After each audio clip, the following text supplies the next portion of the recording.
আসসালামু আলাইকুম beautiful people, সবাই কেমন আছেন? আশা করি সবাই ভালো আছেন। চলে আসলাম আমি আবারও মোবাইল ইন্ডাস্ট্রির নতুন আরেকটি হিরোকে নিয়ে, আর সেটা হচ্ছে রেডমি 13C। রেডমি 13C বাংলাদেশের মার্কেটে অবশ্যই তিনটি ভেরিয়েন্টে পাবেন। 4GB 128GB, 6GB 128GB, 8GB 256GB। Seriously man, 8GB 256GB পাচ্ছেন আপনি 13Cতে। 12Cতে কিন্তু আমরা সেটা পাইনি, কিন্তু 6GB 128GB সর্বোচ্চ পেয়েছি। এবার 13Cতে 8GB 256 দেওয়া হয়েছে। চলুন তাহলে ঘটনা উদ্ঘাটন করতে হবে, কি কি আর থাকছে ফোনটির ভিতরে। চলুন তাহলে ভিডিওটি শুরু করি।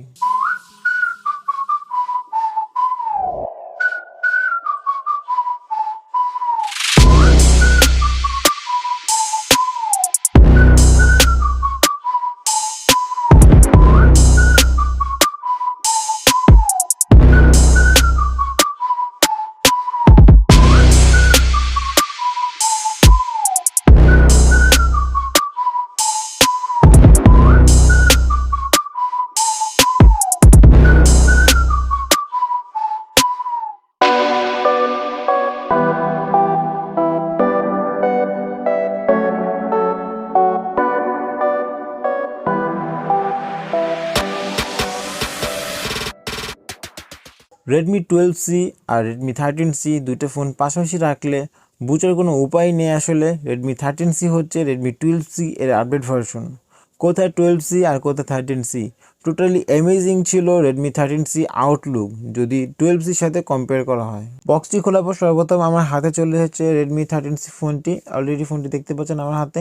এরপর যদি বক্সের দিকে আমরা লক্ষ্য করে সেখানে পাবো 18 ওয়াটের একটি চার্জার এবং টাইপ সি একটি কেবল। তাছাড়া বক্স কন্টেন্টের ভিতরে থাকছে একটি ইউজার ম্যানুয়াল গাইড ও সি ম্যাজিক টুলস। এই ছিল মূলত বক্স কন্টেন্ট। ফোনটিতে দেওয়া হয়েছে 6.74 ইঞ্চ একটি 90 হার্জের smooth experience, 50 megapixel triple camera setup, MTK Helio G85 chipset for stable performance and 18 ওয়াটের একটি ফাস্ট চার্জার। এই ছিল মূলত আমাদের রেডমি 13C ফোনটি। আমার কাছে ফোনটি তিনটি কালার ভেরিয়েন্টে এসেছে, midnight black, navy blue and clever green. আর ব্ল্যাক আর ব্লু কালারটা হচ্ছে ম্যাট ফিনিশ করা হয়েছে, গ্রিন কালারটি গ্লসি ফিনিশ করা হয়েছে। তাছাড়া আমার কাছে পার্সোনালি মিডনাইট ব্ল্যাকটা খুবই প্রিমিয়াম লেগেছে। আপনার কাছে কোন কালারটি ভালো লেগেছে চাইলে কমেন্টে আমাকে জানাতে পারেন। ফোনটি করা হচ্ছে 2.5D ফ্ল্যাট ফ্রেম। ফোনটি একটা জিনিস লক্ষ্য করে দেখলাম, ফোনটি এক হাতে অপারেট করতে একটু অন্যরকম লাগছিল, অর্থাৎ ফোনটি ডিসপ্লে কিছুটা পাশ থেকে চওড়া, সো হাতে গ্রিপ করতে একটু অন্যরকম লাগে। আমার হাতের সাইজ কিছুটা বড় হওয়ার কারণে ফোনটি গ্রিপ করতে বা অপারেট করতে তেমন কোনো সমস্যা ফেস করিনি। আপনার হাতে আকার একটু ছোটো হয়, সেক্ষেত্রে ফোনটা এক হাতে ইউজ করে একটু কষ্টকর হয়ে পড়বে। তাছাড়া ফোনটি আরেকটা জিনিস লক্ষণীয় হলো, ফোনটি চিন এরিয়া এবং ভেজেল এরিয়া অনেকটা মোটা, যেটা ভিউইং এক্সপিরিয়েন্সে কিছুটা ব্যাঘাত ঘটাবে আপনার, যার জন্য একটি ডিসপ্লে অনেকটা জায়গায় খেয়ে ফেলেছে এই চিন এবং ভেজেল এরিয়াটি। ফোনটি থিকনেস ছিল 8.09 mm, অর্থাৎ ফোনটি খুবই স্লিম করা হয়েছে এই প্রাইস রেঞ্জে। তাছাড়া ফোনটি ওয়েট ছিল 192 গ্রাম মাত্র।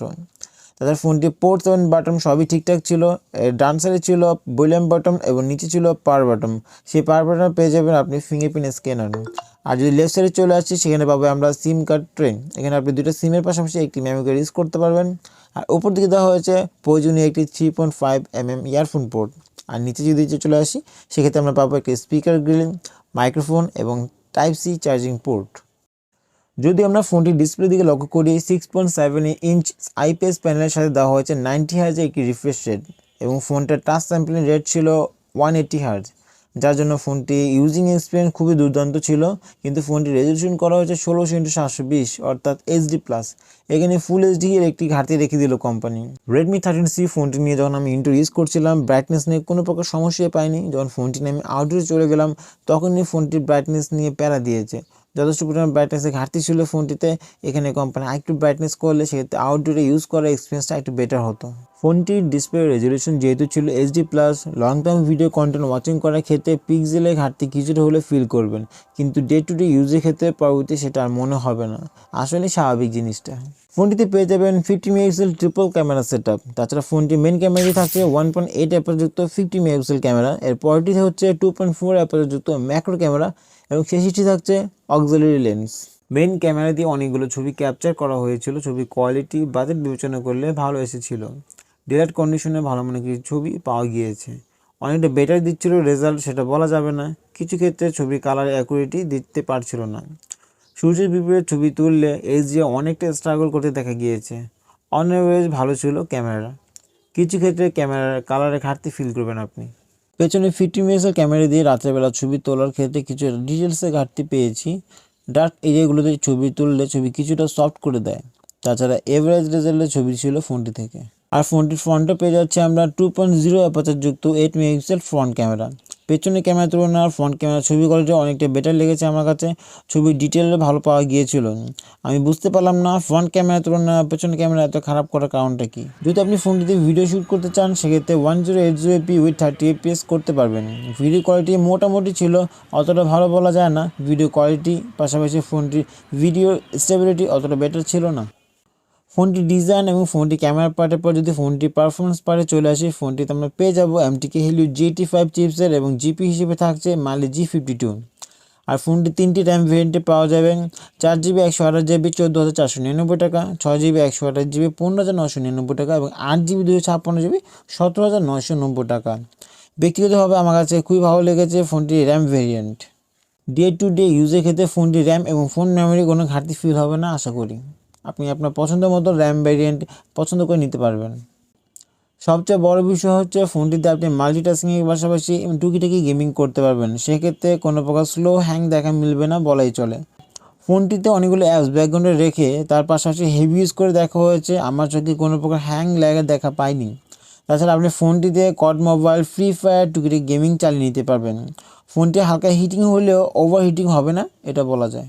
ফোনটিতে রান করছে অ্যান্ড্রয়েড ভার্সন 13 এবং MIUI 14। অলরেডি অ্যান্ড্রয়েড ভার্সন 14 কিছু কিছু মডেলে চলে এসেছে। আশা করি খুব শীঘ্রই আপনি ফোনটিতেও অ্যান্ড্রয়েড ভার্সন 14 পেয়ে যাবেন। তাছাড়াও ফোনটিতে আপনি পেয়ে যাচ্ছেন 18 ওয়াটের একটি ফাস্ট চার্জার। কোম্পানি এদিকে কিছুটা বেটার করতে পারতো, 33 ওয়াট চাইলে দিতে পারতো, যদিও 8 ওয়াট দেওয়া হয়েছে, যা দিয়েছে গুড এনাফ বলা যায় এই প্রাইস রেঞ্জে। এই ছিল মূলত Redmi 13C। ফোনটি অফিসিয়ালি বাংলাদেশ মার্কেটে লঞ্চ করে দিয়েছে। যদি আপনি নিতে চান সেক্ষেত্রে চলে আসতে পারেন নুরজাহান মোবাইল ওয়ার্ল্ডে। আপনি ফোনটি অফিসিয়ালি তাদের কাছে পেয়ে যাবেন। শপের অ্যাড্রেস ডিসক্রিপশনে দেওয়া থাকবে। আর এখন কথা হচ্ছে ফোনটি কাদের জন্য এবং ফোনটির কিছু খারাপ দিক। ফোনটি প্রথম যে দিকটি খারাপ লেগেছে সেটা হলো ফোনটির হ্যান্ড গ্রিপ। অর্থাৎ ফোনটি এক হাতে অপারেট করে একটু টাফ। ডিজাইনের দিক দিয়ে যথেষ্ট বেটার করেছে, বাট হ্যান্ড গ্রিপটা আমার কমফোর্টেবল লাগেনি, কারণ ফোনটা অনেকটা চড়া করা হয়েছে। এক হাতে অপারেট করা কিছুটা টাফ। যাদের হাত মূলত বড় তারা একটু সুন্দরভাবে ইউজ করতে হবে, যাদের হাত ছোটো সাইজের তারা অপারেট করতে 2 হাত ইউজ করতে হবে। এক হাত দিয়ে ইউজ করাটা কিছুটা টাফ। এদিক থেকে এদিকে টাচ করতে কিছুটা বেগ পেতে হয় মূলত। আমার কাছে এই জিনিসটা মূলত প্রথম দিকে হিসেবে খারাপ লেগেছে। দ্বিতীয় যে বিষয়টা আমার লক্ষণীয় সেটা হলো ফোনটির ডিসপ্লে রেজলিউশন 16x720, এর খুবই ঘাটতি রয়ে গিয়েছে। ফুল এইচডি হলে ফোনের রেজলিউশন যথেষ্ট বেটার হতো আর পারফেক্ট একটা ডিভাইস হতো এই ফোনটি। ডিটেলসের ঘাটতির জন্য ফোনটা একটু বেমানান হয়ে গেল এই ক্ষেত্রে। তৃতীয় যে কথাটি বলবো সেটা হলো ডিসপ্লের ব্রাইটনেসটা।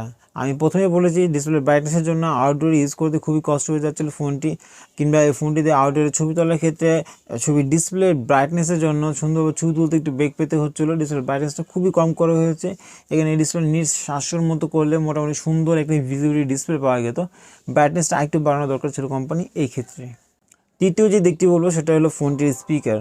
তাছাড়া সাউন্ডও আছে এখানে অবশ্য, কারণ এই রেঞ্জে বিভিন্ন ফোন যেমন টেকনো কথা বলি তারা ডুয়েল স্পিকার দিচ্ছে। আপনি এই রেঞ্জে ফোনটা আমরা সিঙ্গেল স্পিকার পাচ্ছি। তার উপর কিন্তু ফোনের সাউন্ড কোয়ালিটি কিছুটা কম লেগেছে, কোনো সাউন্ডটা ডিটেলসে ঘাটতি পেয়েছি আমি। সাউন্ডটা একটু লাউড হলে বেটার হতো, প্লাস ডুয়েল স্পিকার হলে আরেকটা সাউন্ডটা জোরালো হতো। এখানে কিছুটা কমতি আমার কাছে ফেস হয়েছে। তাছাড়া এই ছিল মূলত আমার আজকের ভিডিও। সবার কাছে কেমন লেগেছে কমেন্টে অবশ্যই জানাবেন। আর এরকম চমৎকার কিছু ভিডিও পেতে আমাকে সাবস্ক্রাইব করে রাখবেন এবং পাশে থাকা বেল বাটনে ক্লিক করে রাখবেন, যাতে পরবর্তী নতুন ভিডিও নোটিফিকেশন সর্বপ্রথম আপনার কাছে চলে আসেন। সবার সাথে দেখা হবে নতুন কোনো আরেকটি ভিডিওতে। ততক্ষণ পর্যন্ত সবাই ভালো থাকবেন। আমি ইমরান, আসসালামু আলাইকুম।